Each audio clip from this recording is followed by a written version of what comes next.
Assalamualaikum warahmatullahi wabarakatuh. Halo Sobat Screen Boy. Seperti biasa, sebelum kalian nonton presentasi saya ini, bagi yang belum mandi, silakan mandi dulu. Dan bagi yang belum makan, silakan makan dulu. Dan jangan lupa tekan tombol subscribe di channel ini dan nyalakan notifikasi loncengnya.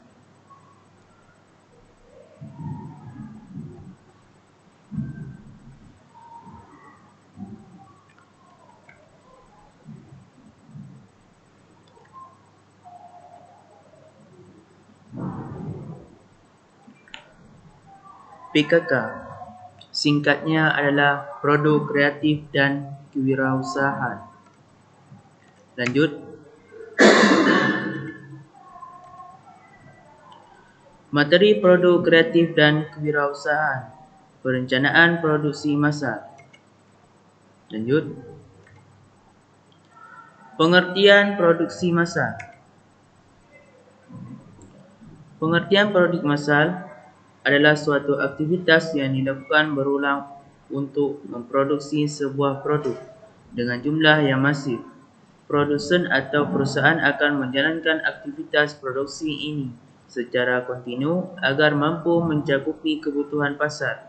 Selain itu, aktivitas produksi massal ini juga penting untuk memfasilitasi kebutuhan dari masyarakat terhadap sebuah produk. Fokus pada produksi massal adalah upaya untuk mendorong efisiensi produsen terkait melakukan aktivitas produksi dengan menyesuaikan prosedur dan standar yang telah ditentukan. Pada proses produksi, perusahaan tidak hanya menggunakan jasa karyawan, tetapi juga kemajuan teknologi termasuk mesin dan sistem pemrograman. Dengan begitu, aktivitas produksi bisa dilakukan dengan lebih efektif dan efisien, serta mampu mencapai target yang telah ditentukan. Produksi massal tentu dilakukan secara terukur dan juga terarah. Artinya, dalam satu hari, perusahaan harus mampu menghasilkan produk dengan jumlah yang telah ditentukan, serta mampu memenuhi standar kualitasnya. Dalam kata lain, selain jumlah, perusahaan juga tetap harus mengutamakan kualitas serta mutu produk yang dihasilkannya. Karena itu, ada banyak aturan dan tahapan yang penting untuk dipahami oleh perusahaan atau produsen agar mampu melakukan produksi massal dengan optimal. Gambar produksi massal. Ini gambarnya. Lanjut.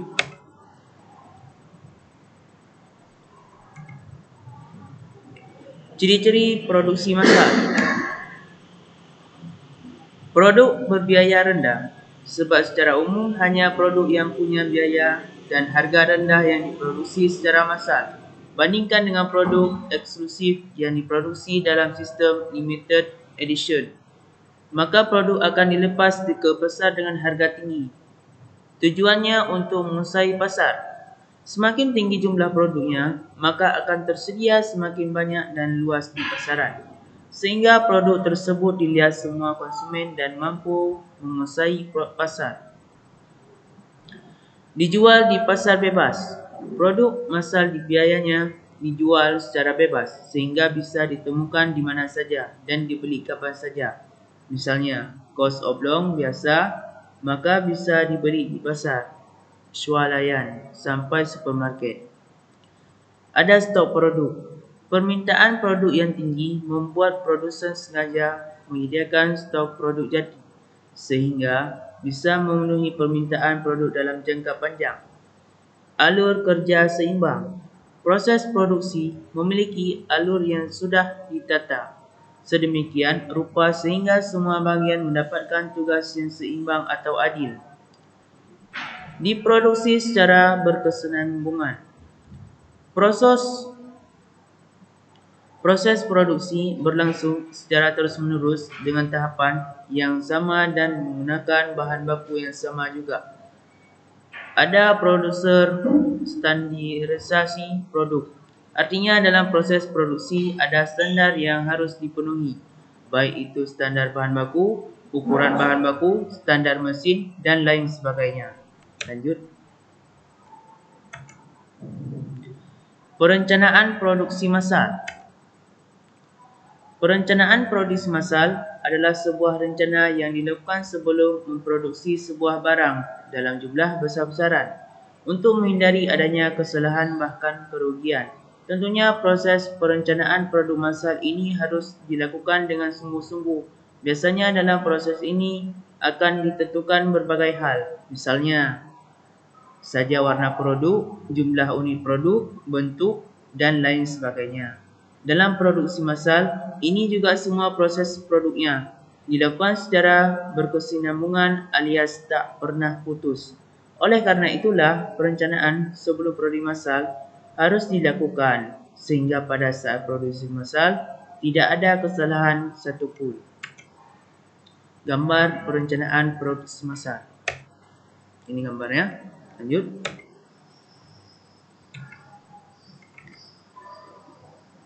Materi produk kreatif dan kewirausahaan, indikator keberhasilan usaha dan proses produksi massal. Lanjut.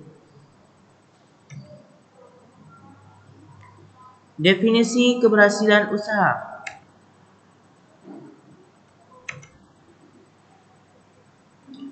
Definisi keberhasilan usaha adalah suatu keadaan di mana usaha mengalami peningkatan dari hasil yang sebelumnya. Keberhasilan usaha merupakan tujuan utama dari sebuah perusahaan di mana segala aktivitas yang ada di dalamnya ditujukan untuk mencapai suatu keberhasilan. Ini gambarnya. Lanjut. Indikator keberhasilan usaha. 1.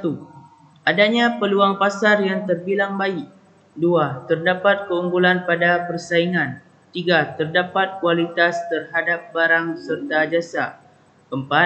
Adanya sebuah inovasi yang sedang melakukan proses. 5. Terdapat sebuah bentuk akan dasar dari budaya perusahaan. 6. Melakukan penghargaan dari pelanggan dan juga pegawai. 7. Adanya manajemen yang memiliki kualitas. Dan yang ke-8, memiliki sebuah bentuk dari modal yang terbilang kuat. Lanjut. Proses produksi massal. Ada 5 tahapan dari proses produksi massal. Yang pertama, dokumentasi persyaratan produk. Manajer produk bertanggungjawab untuk memimpin dan membuat dokumen ini, tetapi mereka harus meminta masukan dan persetujuan akhir dari semua pimpinan tim lainnya, teknik, penjualan, QA, eksekutif, dan pemasaran. Dokumentasi persyaratan produk atau yang biasanya dikenal dengan PRD, Product Requirements Document, biasanya terkait dengan daftar lengkap fitur yang akan disertakan dalam produk, metrik kinerja spesifik yang harus dipenuhi setiap fitur, perkiraan volume produksi, biaya target, targetkan jadual rilis produk, roadmap produk. Dan yang kedua,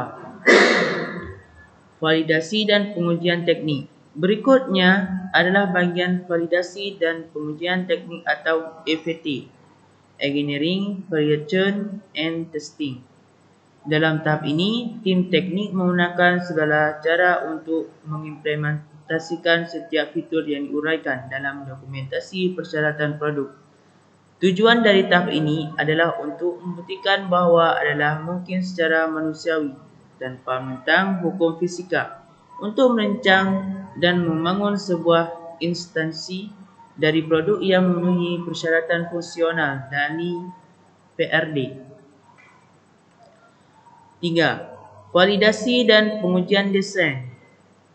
Pada tahap validasi dan pengujian desain atau DVT, Design, Validation, and Testing, tujuannya adalah untuk terus bekerja menuju tampilan dan nuansa akhir produk.